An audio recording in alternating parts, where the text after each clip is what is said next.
Planning a fishing trip shouldn't feel like a full-time job. With fishingbooker.com, you can find and book the perfect fishing trip within minutes. Fishingbooker.com connects you with trusted fishing captains around the world. Booking is fast, easy, and secure, with access to verified customer reviews, loyalty rewards, and around-the-clock customer support. Everything you need to book with confidence is in one place. So head to fishingbooker.com and start planning your next fishing adventure today. For some people, the outdoors is a hobby. For others, it's a lifestyle. Torque wheels are built for the ones who chase sunrise on the water, track game through the timber, and spend weekends towing boats, campers, and ATVs to the next adventure. With a full lineup of wheel sizes and fitments for trucks, SUVs, vans, trailers, and RVs, Torque wheels are made to match your lifestyle and your rig. Wherever you go, whatever you haul, visit torquewheels.com to find a retailer near you.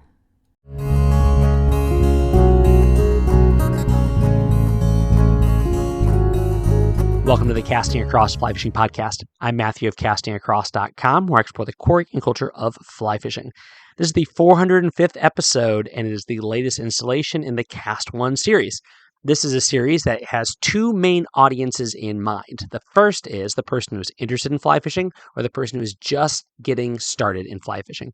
The second target audience is the person who is either helping somebody learn fly fishing or thinks that they might be helping somebody learn to fly fish in the future. Now, that could be your child, that could be your neighbor, that could be a buddy, or it could be that you've been on the water and you have wanted to be kind and helpful, yet humble, as somebody looks like they may need a little bit of encouragement or help. And so what I hope to give you in this series is maybe not necessarily an education on what to do, but how to explain what to do. So if you're brand new, you might need this information just, soup to nuts. But if you've been doing this for a while, this information will hopefully give you some verbiage and some illustrations as you take a kid fishing or are simply helping somebody in some other capacity. Today we are talking about not a transition from using spinning rods and casting rods to fly fishing, but integrating fly fishing into your angling. So we're talking about the person who's been fishing for a while, using bait, using lures, but now wants to try fly fishing, and how there are some different hurdles that they may have to get over that somebody who's never fished isn't going to necessarily have to deal with. Because although there's a lot of similarities, both in approach, in tackle, in even just how you fish, and of course the fish themselves, there are significant differences in the way that the tackle operates. And so we'll just start right at the top, and it's with the cast. Now, in my very first Cast1 episode, I did my best to explain how the cast is really the biggest difference between fishing with a spinning rod or a casting rod and fishing with a fly rod. And it all comes down to what you are throwing. In spinning, we'll just use that as an example, you are throwing the weight of the lure and it is pulling the line behind it. In fly fishing, you are throwing the weight of the line and it is bringing that fly along with it. And so you have two very different motions. Now, from the outside, admittedly, they look very similar, right? You are moving the rod behind you and then moving it forward. But whereas in conventional, like spinning casting, you are moving that rod back just enough to get that lure behind you and then flinging it forward. And that weight of that lure is causing a flex and a recoil on that rod, which is graphite or some other material. In fly casting, you are having to move that rod in an arc so that the line generates enough speed to then flex that rod, build up some energy so that when you move it forward, that will all be unleashed as you make your presentation. And again, that's an oversimplified explanation of a very complex, very nuanced, very detailed topic for both kinds of fishing, right? You can read books and books and books, watch hours of YouTube videos, go to seminars and classes and week retreats about fly casting or using a conventional rod. But that's really, when you boil it down to, that's the difference. And so what I come across more often than not for people who have fished for any length of time, particularly for people who have only fished with very basic gear. So this could be your Snoopy rod. This could be a cheap rod from Walmart, rods that are often stiff that you really have to give a lot of muscle to get that lure out if you are fishing with the spinning rod. Then they are going to want to move that fly rod very, very fast. And you're going to have to overcome that hurdle. I don't think I've ever encountered somebody who has cast a rod too slow. Now, this is one of the things that I like to show people, especially if they are moving their rod fast and they're having a hard time making an adjustment, is I say, slow it down so that that cast collapses. Slow it down so much that your line falls on the ground, because I want them to see that it is going to take an awful lot. It's going to take them almost completely stopping and sitting still for a couple of seconds for that line to come all the way down and collapse on the ground. Of course, one of the dangers of casting too fast is that you are moving your rod before that line has even passed that vertical plane of where you're standing and your rod is up and down. It causes your line to get tangled on itself. It causes it to puddle up. When you go to make the presentation, it'll cause it to just drop at your feet. It'll kick back because there's so much power that's going to be snapping back on that rod. There's a lot of problems with it. So again, without going into a verbal casting demo, I think one of the biggest things that somebody going from a spinning rod to a fly fishing rod is going to have to figure out is that to slow down their cast. Slow it down, slow it down, slow it down. The next one is the reel. Now, I have some really nice spinning rods, but I have some really nice reels. They have ball bearings. They have a fancy floating spool. They have all the magnets on my casting reels, all sorts of fancy stuff, right? My fly rods, my fly reels, they got a disc drag. That's really all there is to it. And it's great for doing a couple of things, which is slowing down a fish and holding line. With a spinning reel, you are constantly engaging that thing as you are pulling line back in.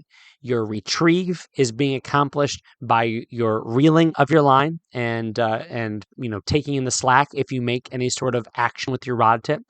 And as you cast, you need that thing to operate and function well, especially with a casting reel, a bait casting reel, because you want that to come spooling off of there in nice, supple loops so that it goes through your guides and your cast goes exactly where you want it.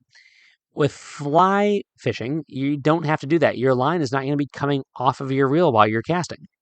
And you are not going to be retrieving your line using your reel. I think we've all seen this. We've probably all done this in the beginning of our fly fishing careers, where we make a cast and then we reel the fly in. Or we make a cast and we reel the slack in as the fly is making its drift. This is not what you do.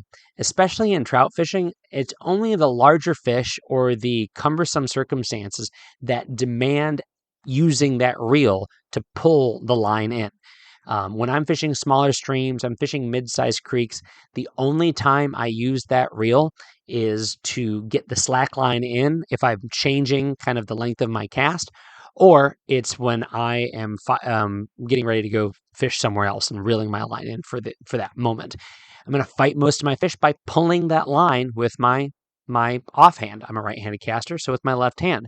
When I retrieve my fly, so if I cast like a streamer out there, something that is going to move a lot like a jerk bait or move a lot like a rubber worm, right? Instead of reeling that thing in, I'm going to be using my finger on my casting hand, my right hand, to pinch that line to the cork, and then I'm going to give it strips using my left hand, my off hand, and that line's just going to puddle up around me. It is, although it is flexible, it is rigid enough, and it is thick enough, it is probably not going to get too tangled as it slowly drifts downstream or it kind of sits up against my body. And so getting out of that habit of reeling in so much is a really helpful thing. I would say at the bare minimum, it does this very, very practical, pragmatic thing. When you go to make that cast, your line is unencumbered by being in a puddle at your knees. Instead of you having to strip that out every cast, you're saving yourself a little bit of time, a little bit of energy, and you're also making it so that you're not making as many false casts. I find that if I'm pulling line off my reel during my cast, I'm making more false casts, kind of just going back and forth, back and forth, back and forth, than if that line is at my, at my knees or at my feet, and I'm controlling it again using my line hand, my left hand, and I have that pinched up against the cork of my my rod, or I'm just holding it tight with my line hand as I'm making those casts. So you got to get out of the habit of constantly engaging your reel. The next one, presentation. Okay. So what do I mean by presentation? I mean that when you throw your fly out there, what are you doing with that? Now, there are times when you are fishing with a spinning rod where you're not going to do anything. If you have a worm on a hook under a bobber, you're just going to let it sit there. You want that worm to look as natural as possible, as natural as a worm suspended 2 feet from the surface of a water can be, I guess. But you get the point. With a lot of the presentation of flies in fly fishing, you're going to want to do that same thing. Now, you got to think, what is this animal doing? Now, in conventional fishing with lures, a lot of the lures that we use are imitating the profile, the water disturbance, the color of a bait fish that is present. Of course, there's crayfish and, hellgrammites and, baby ducks and things like that. But generally speaking, when we're fishing for panfish or for bass or for a larger fish, then we are imitating bait fish. And so a inline spinner looks like a bait fish. A spinnerbait looks like a bait fish. A jerkbait looks like a bait fish. A crankbait looks like a bait fish. A kind of random weird soft plastic looks like a bait fish. You just get the list goes on and on and on. And so really what you're doing by using all of those different lures is you are giving different kind of intensities. Like, so, an inline spinner is going to vibrate, but it's going to be, and flash, but it's going to be a relatively small disturbance in the water compared to a crankbait with a big lip that's going to run between 4 and 6 feet deep with rattles in it that is going to create a larger disturbance and create a larger profile in the water, although it's not going to flash. So you're kind of having to pick what sort of presentation you want to make as you retrieve this lure. With the flies, a lot of what we are showing to trout in particular is simply just bugs that drift along in the current. There are caddisflies that swim around, things like that. But generally speaking, mayflies, caddisflies, stoneflies, even small baitfish, we're making it look like they're dead and tumbling. Little finesse presentations. Of course, we can strip flies in and to imitate bait fish. We can hop them along the bottom to imitate crayfish.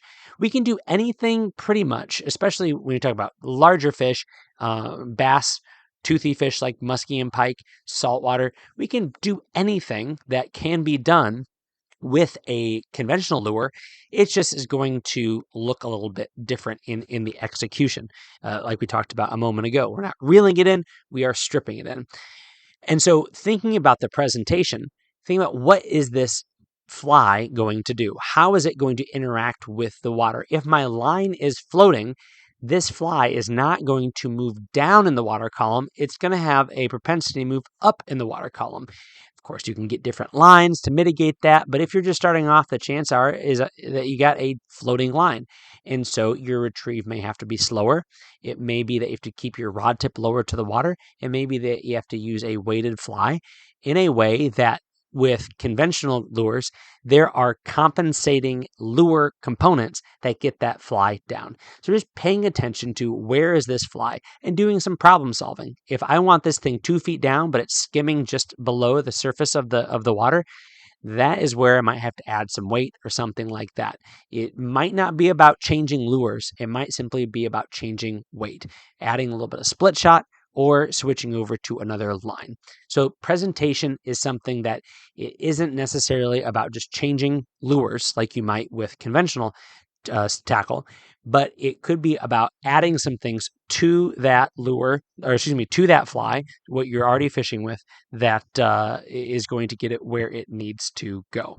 And it may even just be that you have to make your cast in a different location, allowing it to get down deeper. In fact, the last podcast episode was about figuring out some of these compensating tactics if you don't have the perfect fly for the situation that you are encountering.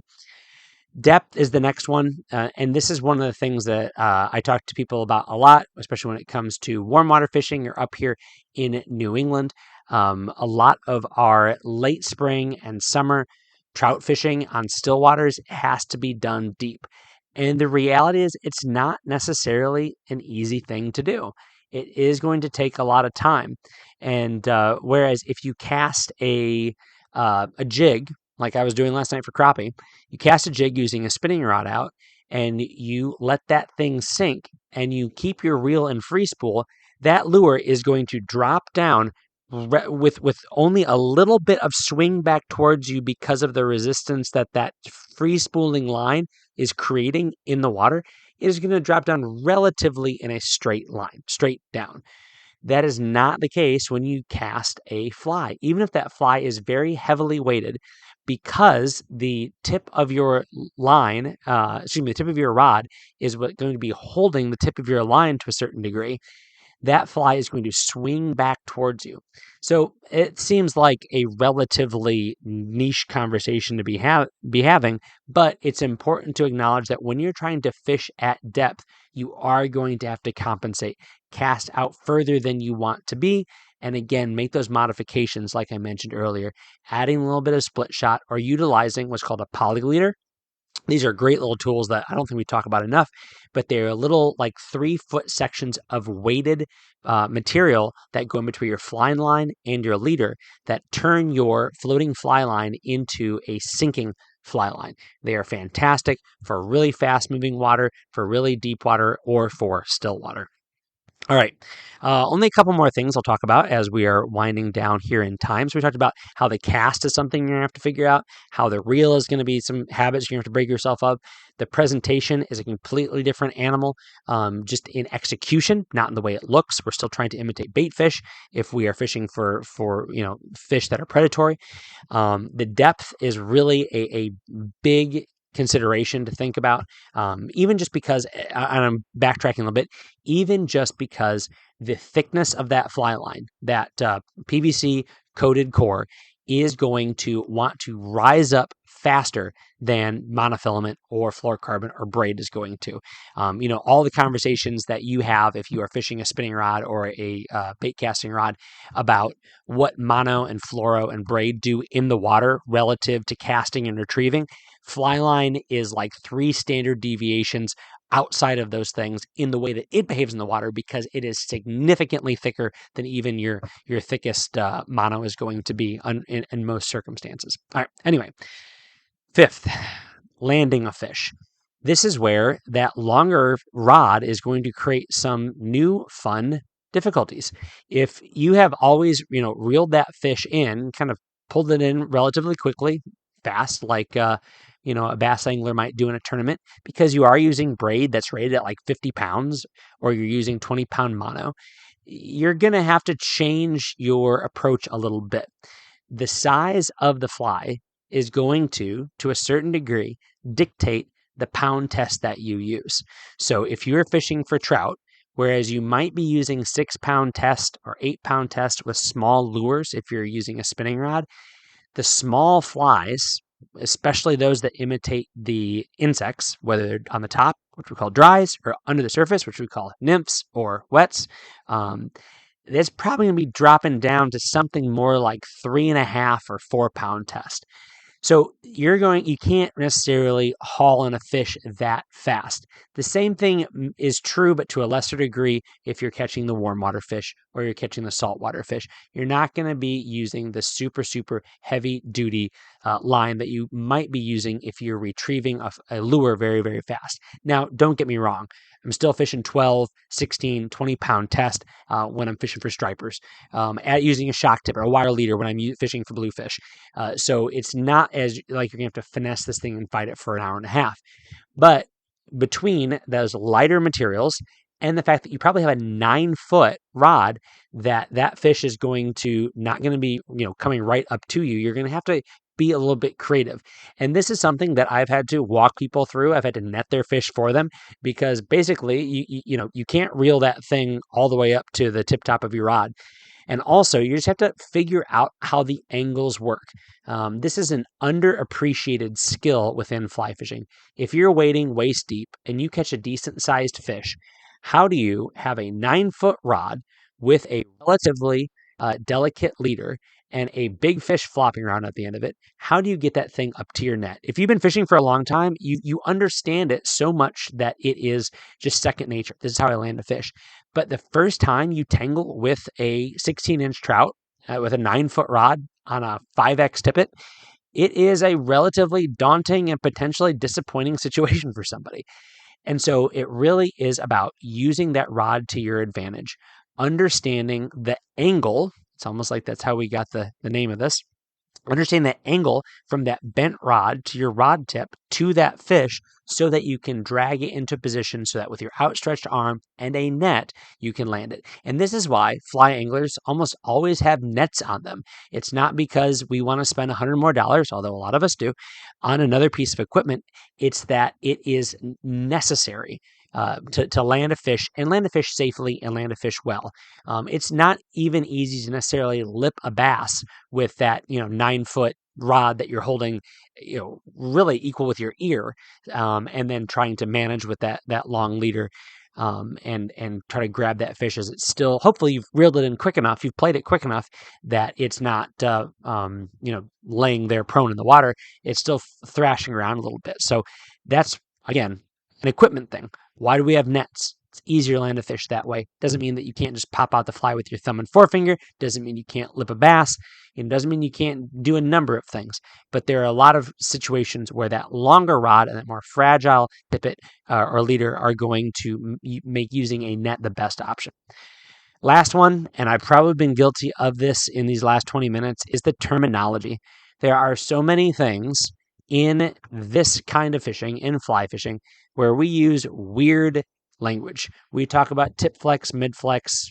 We talk about Euro nymphing, Czech nymphing, French nymphing.